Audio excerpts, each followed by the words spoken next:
Immortal warrior of mysterious world, Hindi episode 15। जब देव ने अपना चेहरा वापस नॉर्मल करना चाहा, तो दिशा की आवाज आती है, मास्क को उतारने से पहले कुछ जानकारियां हैं जो आपको जाननी चाहिए। आप मास्क बस 24 घंटों तक ही पहन सकते हैं। उसके बाद इसका 20 मिनट का कूल डाउन चलेगा। यानी अगर आप अभी इस मास्क को उतारते हैं तो 20 मिनट बाद ही इसका उपयोग कर सकते हैं। देव अपने मन में सोचता है, अगर ये मास्क अभी उतार दूं तो अभी फिर नहीं पहन सकता। लेकिन देव सोचता है, अब पैसा लगा ही लिया है तो खाना भी पूरा ही खाना है। देव सोचता है, अब इसे 24 घंटे बाद ही उतारूंगा। वो उस हीरो के भेष में ही रहने का फैसला करता है। अब वो सिस्टम खोलता है जिसमें वो देखता है कि उसका इंफॉर्मेशन है। वो सिस्टम पैनल साइड करता है और सिस्टम कॉइन चेक करता है। अब कॉइन की संख्या 570 हो चुकी थी। देव कहता है, भला मैंने 2 चाकू फेंकने वाले को और एक मास्क वाले राक्षस को मारा, तो कुल कॉइन की संख्या 520 होनी चाहिए। क्या कोई गलती हुई है? दिशा की आवाज आती है, बिल्कुल नहीं, आपने एक क्वेस्ट खंडहर भी ढूंढा है। देव को याद आता है, हाँ, 50 गोल्ड कॉइन खंडहर ढूंढने के थे। वो थोड़ा शर्मिंदा होता है कि ये बात ध्यान में नहीं थी। देव कहता है, कोई नहीं, चलो अब आगे चलते हैं। वो उस गुफा में अंदर नहीं जाता है। बजाय इसके वो सोचता है कि मुझे उस ओर दिख रही गुफा में जाना चाहिए, क्योंकि इधर के खतरे उसकी बस के बाहर थे। और क्या पता, इस रूप में मानस देव खुराना उसे ना पहचाने और बजाय साथ देने के अनजान समझकर मुंह पर हमला कर दे। वो बाग में इधर आने की सोचता है। देव गुफा से बाहर निकलकर दूसरी तरफ के दरवाजे को देखता है। राक्षसों के नेता ने उस गुफा को छोड़ दिया था, क्योंकि उसे उस ओर से कोई राक्षसी ऊर्जा महसूस नहीं हुई। बजाय इसके इस ओर राक्षसी ऊर्जा सबसे अधिक थी। लेकिन देव अब इसी रास्ते पर जाने वाला था।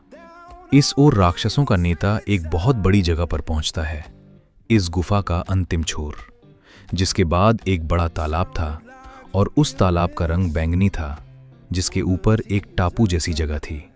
टापू के ऊपर एक कंकाल देखा जा सकता था, जो एक इंसान से तिगुनी बड़ी थी। उस कंकाल के सीने में एक पत्थर का दिल था। उस कंकाल के पास एक सांप कुंडली मारकर बैठा था। वे सब राक्षस इस चीज को देखकर बहुत खुश लग रहे थे। हालांकि वे अर्ध राक्षस हैं, लेकिन हैं तो राक्षस। वे सब लोग कह रहे थे, हमें मिल गया राक्षस दिल, अब हम इसे जीवित करेंगे। अब हमारे परिवार में एक असली राक्षस होगा, कोई हमसे टकराने की सोचेगा भी नहीं। हालांकि वे सब खुश थे, लेकिन राक्षसों के नेता का ध्यान कहीं और ही था, उस कंकाल के पास के सांप पर। यह कोई मामूली नाग नहीं है और ये तालाब भी मामूली नहीं है। अगर ये नाग अपने जहर से हमला करता है तो बहुत ज्यादा खतरा है। लगता है ये कुछ सालों पहले इस गुफा में आया होगा और इस तालाब से ये खिंचा चला आया होगा। असल में ये तालाब जहरीला है और इसके संपर्क में आने वाला किसी भयानक बीमारी का शिकार हो सकता है और तुरंत मर सकता है। ये सांप भी अब कम खतरनाक नहीं रहा। वो लीडर अपने एक आदमी को उस बीच से कंकाल वाली जगह पर जाने को कहता है। वो आदमी अपने लीडर को हाँ कहकर आगे बढ़ने लगता है। शायद उसे खतरे का पता नहीं था। वो उस बैंगनी पानी से होते हुए जब कूदकर उस जगह में पैर रखता है, तभी वो आधे रास्ते में जम जाता है और उसका पूरा शरीर नीला पड़ जाता है। वो उस पानी में ही समा जाता है। वो लीडर कहता है, यानी ये बात सच है, मैं गलत नहीं था। उसे अपने नीचे काम करने वाले लोगों से कोई मतलब नहीं था। वो पहले भी ऐसे काम किया करता था। उसने 20 साल की उम्र में अपने दोस्तों के साथ एक ट्रैप में फंसने पर अपने सभी दोस्तों को सीढ़ी बनाया और उस ट्रैप से बचा। अब उसके लिए ये नॉर्मल बात थी। वो सोचता है, अगर मैं यहां से सीधे उस जगह कूदता हूं तो मेरा डिफेंस लो होगा और वो सांप मुझे काट सकता है। वो पास से एक बहुत बड़ा पत्थर उठाता है और अपने आदमियों से कपड़े खोलकर रस्सी बनाने को कहता है। उसके बाद वो रस्सी को पत्थर में ठीक से बांध देता है और रस्सी के छोर को पकड़कर घुमाता है और अपनी शक्ति से उसे उस कंकाल की दिशा में ऊपर की ओर फेंकता है। उस पत्थर की स्पीड इतनी ज्यादा हो गई कि वो राक्षस लीडर उस रस्सी को पकड़े हुए हवा में उसी दिशा में आगे बढ़ने लगता है। वो आधे रास्ते में उस रस्सी को छोड़ता है और अपने हाथ में पकड़े रूबिक क्यूब को बड़ा करके कील लगे हथौड़े जैसा बनाकर सीधे उस सांप पर पटक देता है।